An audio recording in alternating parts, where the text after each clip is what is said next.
नमस्कार दोस्तों। आखिरी जो वीडियो मैंने बनाया था उसमें आपको बताया था कि कैसे अरविंद केजरीवाल से सीएम अरविंद केजरीवाल कैसे बने, इसकी कहानी को मैं बता रहा था। तो आज उसका मैं दूसरा भाग लेकर आया हूँ। और जो मैंने शुरुआती दौर बताया था अरविंद केजरीवाल के बारे में कि किस तरीके से उनके लाइफ में डेवलपमेंट हुआ और कैसे कैसे वो सबसे पहले वो इंजीनियर बने, फिर उसके बाद अधिकारी बने, उसके बाद फिर 99 से उन्होंने परिवर्तन कैंपेन को चलाया। उसके बाद फिर कबीर नाम के एनजीओ को चलाया। फिर उसके बाद उन आरटीआई के लिए उन्होंने काम किया और उसके बाद फिर उनको रमन मैग्सेसे अवार्ड मिला। फिर उसके बाद पब्लिक कॉज रिसर्च फाउंडेशन को चलाया। और वो बराबर, मैं यहाँ पे ये बताना चाह रहा हूँ कि ऐसा नहीं है कि अरविंद केजरीवाल अचानक कोई लीडर बन गए और रातों रात उनको यहाँ तक वो पहुंच गए। उसके पहले उन्होंने काफी सोशल वर्क उन्होंने किया, 99 से स्टार्ट किया था और लगातार कर रहे थे। 2006 में उन्होंने रिजाइन भी कर दिया था। इनकम टैक्स के ज्वाइंट इनकम टैक्स के डिपार्टमेंट से उन्होंने ज्वाइन भी कर दिया, उस पद को उन्होंने छोड़ा। तो धीरे धीरे वो इस ओर बढ़ रहे थे कि वो कोई ना कोई अपॉर्चुनिटी, जो अवसर है जो पॉलिटिकल, उसको वो ग्रैब करने की ओर बढ़ रहे थे। उनकी महत्वाकांक्षा, अगर कोई ऐसा कहता है कि उन्होंने समाज को देख करके और भ्रष्टाचार को देख के अचानक उन्होंने ऐसा निर्णय लिया, ऐसा बात नहीं है। वो पहले से ही काम कर रहे थे और इस दिशा में जा रहे थे जहां पे उनको कुछ न कुछ करना था वो पॉलिटिक्स में। तो मेरे कहने का मतलब है कि आप ऐसा नहीं कह सकते हो कि कोई भी लीडर, पॉलिटिकल लीडर, वो ऐसा नहीं होता है कि मौके का फायदा नहीं उठाता है।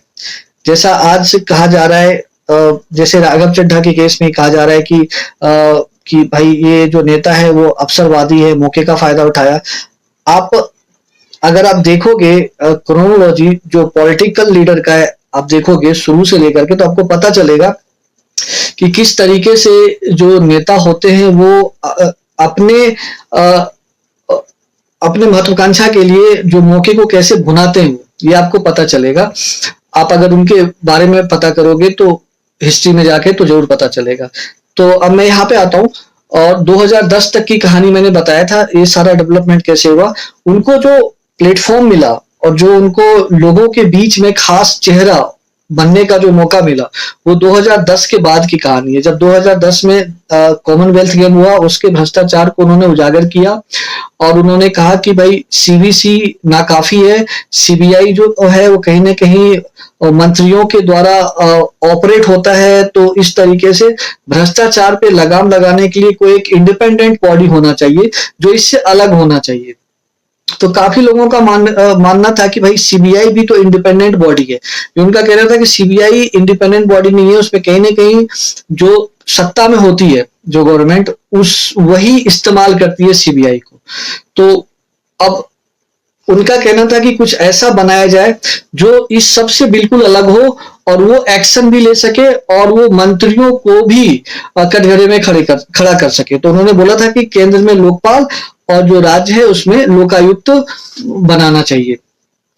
तो इसको लेकर के 2010 में वो, अभी 2010 में ये बातें वो कर रहे थे, लेकिन 2011 में जो इसका एक पीक आता है जिसमें कि वो ज्वाइन करते हैं अन्ना हजारे को, और वहां से जो मूवमेंट होता है वो असली स्टार्ट होता है उनके लाइफ का।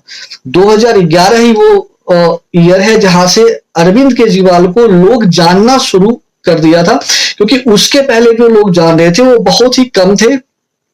और जो लोग पढ़ते थे अखबारों को और जो इंटेलेक्चुअल क्लास था, वो आम लोगों के बीच में उतना नहीं था उनके बारे में जानकारी। और 2011 में जब अन्ना हजारे ने आंदोलन को शुरू किया तो वहां पे सभी लोगों ने मंच को साझा किया। शुरुआती दौर में तो ऐसा लगा, शुरुआती दौर के अन्ना हजारे का जितना भी मूवमेंट चला उसमें ऐसा लगा जैसे कि वो प्रो बीजेपी आंदोलन हो। लोगों के बीच में यही एक जा रहा था मैसेज कि भाई सत्ता में यूपीए है, और तो जो ये पूरा आंदोलन हो रहा है ये कहीं ना कहीं बीजेपी के द्वारा ही चल रहा है। ऐसा लोगों को लग रहा था। और मैं आपको ये भी बताता हूँ 2010 तक नरेंद्र मोदी जी का कोई खास नाम अभी उभर के सामने नहीं आया था। बीजेपी जो लोकसभा 2014 जीती उसमें सबसे बड़ा अगर पिच किसी ने तैयार किया था तो ये अन्ना हजारे का मूवमेंट ही था जो उसको कहीं ना कहीं सपोर्ट किया। बाकी और भी मुद्दा है और मोदी जी को सामने लाने में उनके पार्टी का योगदान जरूर है, लेकिन सबसे बड़ा जो फैक्टर था, जो करप्शन के अगेंस्ट लड़ाई लड़ा गया था, अन्ना हजारे वाला मूवमेंट, वो सबसे इंपॉर्टेंट था क्योंकि उसमें लोगों को लगा कि कोई ऑल्टरनेटिव होना चाहिए, क्योंकि सारी राजनीतिक पार्टियों से लोग ऊब चुके थे, क्योंकि भ्रष्टाचार उस समय कहीं ना कहीं सबसे बड़ा मुद्दा था और चरम पे था। तो लोगों को लगा कि कोई ना कोई वैकल्पिक राजनीति होना चाहिए, तो वो लोग इसको तलाश करने लगे और उसी चीज को बीजेपी ने जो 2014 का लोकसभा का इलेक्शन था उसमें अच्छे तरीके से भुना लिया और कांग्रेस बिल्कुल हाशिए पे चली गई उसके बाद। और उस समय खास करके करप्शन जो था वो सभी जगह था और जो अरविंद केजरीवाल थे उस समय लगभग सभी पार्टियों को, जो भी स्टेट की हो या फिर जो केंद्र में हो, उस सबको उन्होंने कटघरे में खड़ा किया। और चूंकि अन्ना हजारे का जो आंदोलन था वो हालांकि पार्टी बनाने के सपोर्ट में नहीं था, वो बाद की बात है जो बना। तो उनका कहना था कि भाई भ्रष्टाचार मुक्त हो, क्योंकि कहीं ना कहीं लोगों को ये लगने लगा कि अन्ना हजारे का जो मूवमेंट था वो कहीं ना कहीं कोई पॉलिटिकल पार्टी खास करके बीजेपी के द्वारा चलाया जा रहा है, ऐसा लोगों के बीच में था। लेकिन इस बात में कोई शक नहीं है कि उस मूवमेंट में, उस आंदोलन में भारत के जितने भी गांव हैं, शहर है, कस्बा है, सबसे लोगों का जुड़ा हुआ इंडिया अगेंस्ट करप्शन जो मूवमेंट स्टार्ट हुआ 2011 में, उसमें सभी लोगों ने साथ दिया। और उस समय जो केजरीवाल, जैसे मैं अभी से उसको लिंक करता हूँ, अभी जो राघव चड्ढा को बोला जा रहा है कि पिछले 3 साल से वो ऐसा कर रहे हैं, ऐसे मुद्दे को उठा रहे हैं जो पार्टी लाइन से बाहर है।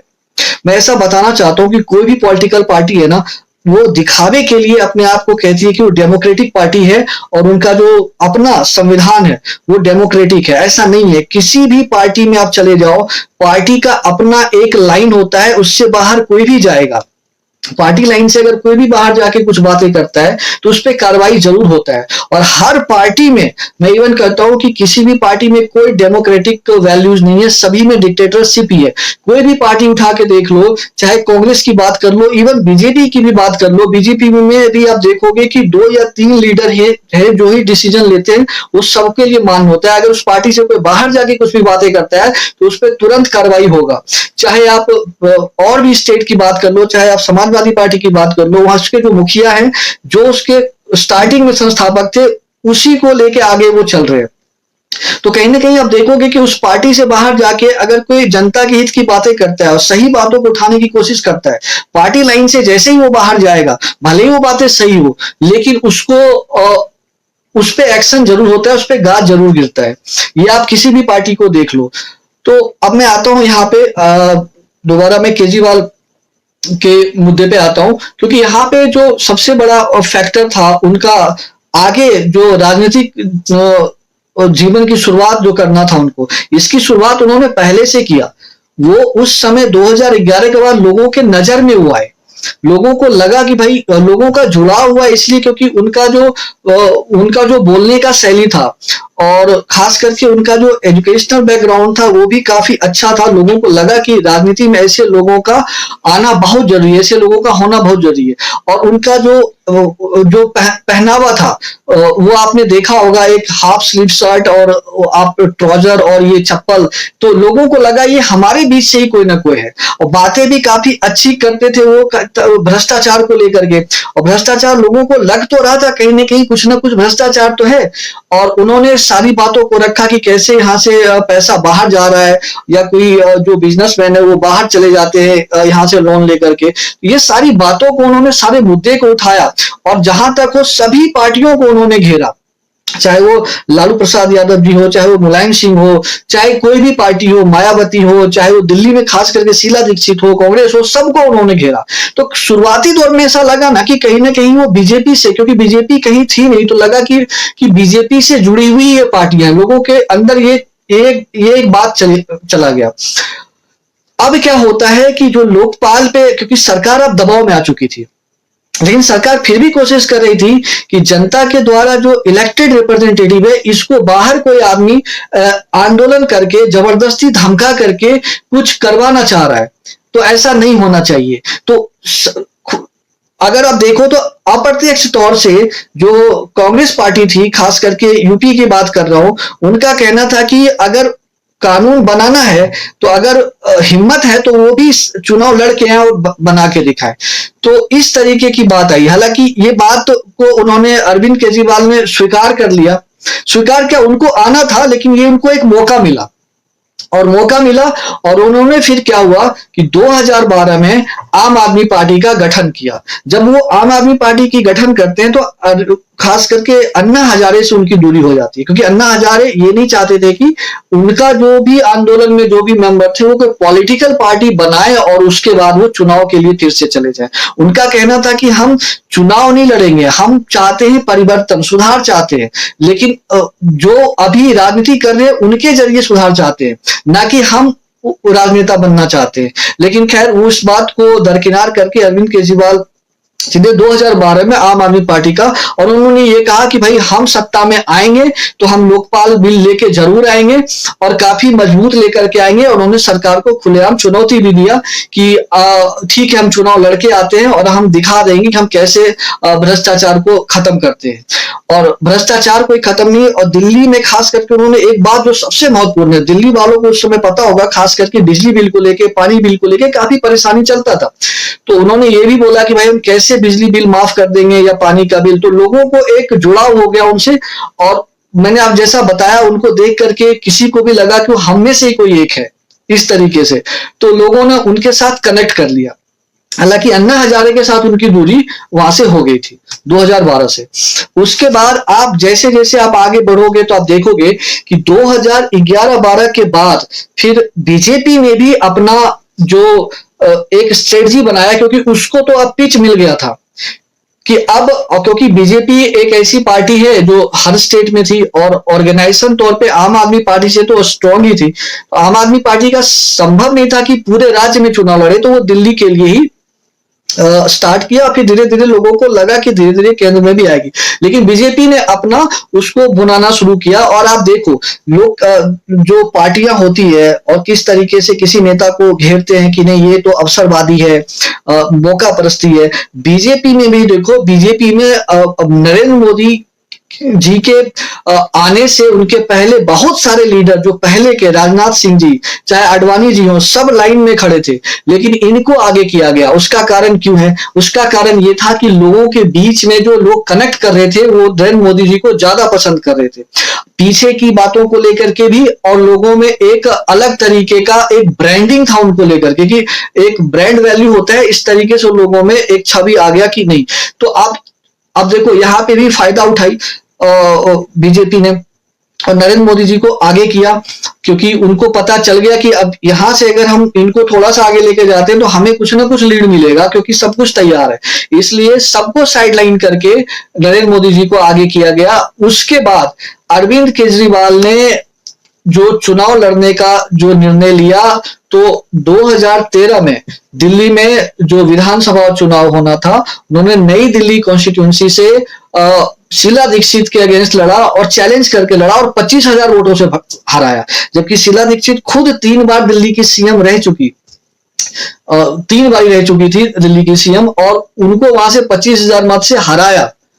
और आप सोच सकते हो कि देश में एक तरीके का देखो तो ऐसा माहौल था उस समय कि एक साइड तो बीजेपी नहीं, बीजेपी पार्टी जो थी 2013-14 की बात कर रहा हूं, 14 में तो खैर लोकसभा चुनाव हुआ था, उस समय बीजेपी और नरेंद्र मोदी जी पैरेलल थे।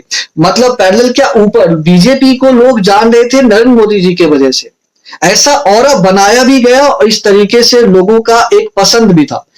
तो आप अगर वहां से देखोगे तो सारी बातें आपको समझ में आएगा।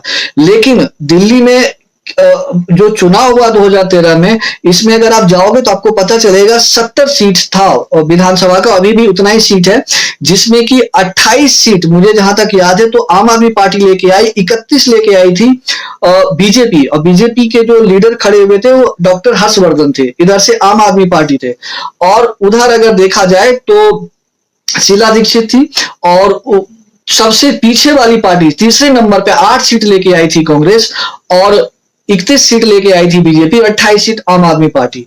और ये जो अगर देखा जाए तो हंग असेंबली हो गया था। मतलब किसी को क्योंकि 36 सीटें चाहिए थी बहुमत के लिए, लेकिन किसी को बहुमत आया नहीं, तो फिर भी आम आदमी पार्टी ने सरकार बनाया और उसको बाहर से समर्थन कर रही थी कांग्रेस। लेकिन ये चीजें ज्यादा दिन तक नहीं चली, क्योंकि खींचातानी की वजह से सरकार कहीं न कहीं खुद आके आम आदमी पार्टी के जो मुखिया थे अरविंद केजरीवाल ने अनाउंस किया कि हम अब सरकार साथ में नहीं चला सकते हैं, हमें अब लड़ना पड़ेगा और पूरा बहुमत चाहिए, तभी हम यहाँ पे कुछ बदलाव कर सकते हैं। उन्होंने फिर 2014 तक जाते जाते इस्तीफा दे दिया, और वहां से फिर दोबारा 2014 में लोकसभा का चुनाव हुआ, और फिर 2015 में दिल्ली का चुनाव कराया गया। 2015 में आप सोच सकते हो कैसी बात है, 2014 में प्रचंड बहुमत से बीजेपी जीत के आई पूरे केंद्र में, और बीजेपी को भी पूरा भरोसा था कि दिल्ली में हम जोरदार कुछ करेंगे। लेकिन एक गलती बीजेपी की के लिए बहुत भारी भी पड़ा दिल्ली में। खास करके दिल्ली में जो सीएम कैंडिडेट था, उन्होंने किरण बेदी को उतारा, जो वहां पे कहीं ना कहीं बीजेपी के लिए सब, अगर देखा जाए तो ये बात उनके लिए डेंट कर गया, क्योंकि किरण बेदी और केजरीवाल के सामने मुझे ऐसा लगा, या लोगों को भी ऐसा लगा कि ये सही देखा जाए तो बीजेपी का चयन नहीं है। और आप बिलीव नहीं कर सकते हो कि 2014 में वो पार्टी जो इतनी सीटें लेके आई हो, और उसके एक नेता जो भारत के हर लोगों के जबान पे उसका नाम हो, दिल्ली में वही उल्टा हो गया। दिल्ली में 70 सीट में से लगभग 67 सीट लेके आई आम आदमी पार्टी। कांग्रेस का खाता भी नहीं खुला, और बाकी के 2-3 सीटें जो है वो बीजेपी को मिला। ये अपने आप में चौंकाने वाला एक कहा जाए तो मत मिला था केजरीवाल को, और बहुत प्रचंड वोट से जीत करके वो आए थे। तो अब लोगों को ये, खास करके दिल्ली के लोगों को ये लग रहा था कि भाई हम तो केंद्र में, अभी तक भी लोगों को ये लग रहा था कि जो केजरीवाल है वो कहीं ना कहीं बीजेपी को सपोर्ट करेंगे। कुछ लोगों का ये भी मानना था, लेकिन कुछ लोगों का मानना था कि केंद्र में तो हम नरेंद्र मोदी को रखेंगे, और यहाँ अगर दिल्ली की बात है तो वहां केजरीवाल को रखेंगे। तो मेरे कहने का मतलब है कि जब बात करते हैं कोई भी लीडर, या कहीं भी आता है कि भाई किसी लीडर ने मौके का फायदा उठाया, अवसरवादी, तो राजनीति में ये तो स्वाभाविक सी बात है कि मौके का फायदा उठाना और अवसरवादिता होना स्वाभाविक सी बात है, इसमें कोई बुराई नहीं है, और होना भी नहीं चाहिए, क्योंकि लोकहित का काम करना जरूरी है, बजाय इसके कि अवसरवादी महत्वाकांक्षी। ये तो स्वाभाविक सी बात है, राजनीति में होना ही होना है। मैं आपको थोड़ा सा पहले की बात बता देता हूं कि अगर आपको याद होगा तो 1960 में कांग्रेस में सिंडिकेट हुआ करता था, जिसके के कामराज, मोरारजी देसाई, नीलम संजीव रेड्डी ये हुआ करते थे, जो उसके वही डिसाइड करते थे कि कांग्रेस में कौन सा लीडर बनेगा, कौन सा नहीं बनेगा। और वो चाहते थे कि ऐसे लोगों को बनाए जो पपेट हो। इसीलिए उन्होंने शुरुआती तौर में पहले तो इंदिरा गांधी को भी उन्होंने ही बनाया था। उनको लगा कि भाई ये बहुत शांत और सीधी महिलाएं हम बना देते हैं, और जैसा चाहेंगे वैसा होगा। लेकिन हो गया इससे उलट, क्योंकि वो इंदिरा गांधी थी जिन्होंने बगावत कर दिया, और कांग्रेस में दो चीजें, कांग्रेस आर कांग्रेस ओ में बट गई 1969 में, और उसके बाद उसी सिंडिकेट के खिलाफ लड़ी वो, और जीती, प्रचंड बहुमत से जीती। और वही इंदिरा गांधी जिसको सीधा साधा गुड़िया, खास करके उनको गूंगी गुड़िया भी कहा गया, डॉक्टर राम मनोहर लोहिया ने कहा था, और वही प्रचंड बहुमत से चुनाव भी जीती और अपने फैसले लिया भी, और पाकिस्तान से बांग्लादेश को अलग होने में मदद भी किया, इमरजेंसी भी उन्होंने लागू किया। अब आप सोच सकते हो कि ऐसी महिला जिसको सीधा साधा मान रहे थे सिंडिकेट, अब उनको भी अवसरवादिता कहा जा सकता है, क्योंकि मौका देख करके उन्होंने भी कांग्रेस का जो एक बहुत मजबूत धारा माना जाता था उस वक्त का, उसका पीछा छोड़ दिया। उसके बाद आप जो जैसे लालू प्रसाद यादव और नीतीश कुमार और मुलायम सिंह की बात करते हो, इन्होंने भी मौके का फायदा उठाया। इमरजेंसी के टाइम में जो जेपी आंदोलन हुआ, जयप्रकाश नारायण का जो आंदोलन हुआ था, उसमें से नेता निकल करके बाहर आए, और जिसके खिलाफ ये लड़े उसी के साथ आकर के इन्होंने फिर सरकार बनाई, और आज भी उसी के साथ रहते हैं। जैसे लालू प्रसाद यादव, मुलायम सिंह कांग्रेस को कहीं ना कहीं साथ करती है। इमरजेंसी के टाइम में जो सब लड़ रहे थे वो इंदिरा गांधी के खिलाफ ही तो लड़ रहे थे। तो आप सोच सकते हो राजनीति में अवसरवादी होना और मौके का फायदा उठाना, मौका परस्ती, ये सब बातें बिल्कुल कोरा है, इसमें कोई दम नहीं है। आप उसके आगे भी अगर आप जाओगे तो आपको ये कहानी आपको कहीं ना कहीं देखने को हमेशा मिलेगा। चाहे बीजेपी में आ जाओ, नरेंद्र मोदी जी ने कैसे अपने आप को आगे कर लिया, जबकि काफी लीडर थे आगे इनसे पहले, लेकिन सबको उन्होंने मार्गदर्शक मंडल में डाला, फिर धीरे धीरे करके ये आगे चले गए। तो राजनीति में ये सारी बातें चलता रहता है। और उसके बाद अरविंद केजरीवाल जी ये 3 बारी बने सीएम, मतलब 13 में बने, उसके बाद 15 में, और फिर 20 में भी बने, और उसके बाद फिर लीकर स्कैम में उनको जाना पड़ा। तो आप इस चीज को आप हमेशा जानते रहो, समझते रहो, और इतिहास के बारे में आप समझोगे तो पता चलेगा कि राजनीति जो है वो मौके का फायदा उठाने का ही एक नाम है। महत्वाकांक्षी होना, यहां जो भी नेता कहते हैं कि पार्टी ने जो काम दिया है वो करेंगे, ये सब बातें एकदम खोखली है। उनको मौका चाहिए होता है, मौका वो अंदर से तलाशते रहते हैं। नहीं ऐसा होता तो आप सोच सकते हो कि कोई पार्टी अपने आइडियोलॉजी से कैसे समझौता कर सकती है। बीजेपी की कुछ लीडर चले जाते हैं कांग्रेस में, कांग्रेस के कुछ चले जाते हैं बीजेपी में चले जाते हैं। अब आम आदमी पार्टी की ले लो, आम आदमी पार्टी जब से बनी तब से आपको एक एक नाम में बताता हूं, जैसे योगेंद्र यादव हो गए, प्रशांत भूषण हो गए, किरण बेदी हो गई, कुमार विश्वास हो गए, साजिया इल्मी हो गई, अलका लांबा हो गई, ये जितना मैं नाम बता रहा हूं, अभी राघव चड्ढा हो गए, स्वाति मालीवाल हो गए, एक एक करके पार्टी को छोड़ा, एक एक करके। अभी और भी नाम है, इसमें बहुत सारा नाम है जो छोड़ा। सभी को लेकर के वो उनका है कि भाई सभी ने पार्टी को छोड़ा, तो सब तो गलत नहीं हो सकते ना। तो कहने का मतलब है कि जिसको जहां सूट करता है वो उस पार्टी में जाता है। तो अभी जो राघव चड्ढा वाला जो इशू है, हाँ ये हो सकता है कि वो अपने पार्टी के लिए नहीं लड़ रहे थे, ये बात मैं मान सकता हूं कि अपने पार्टी के लिए अभी 2-3 साल से अपने पार्टी के नेता के लिए, लेकिन वो जो मुद्दे उठा रहे थे वो लोकहित का मुद्दा जरूर था। अब उसमें आप चाहे उनको अवसरवादिता कहो या जो भी कह सकते हो कहो, लेकिन अपने पार्टी के लाइन से अलग होकर के। और तो ऐसा तो राजनीति में हमेशा चलता रहता है। लोगों को यह देखना है कि मेरा हित किधर है।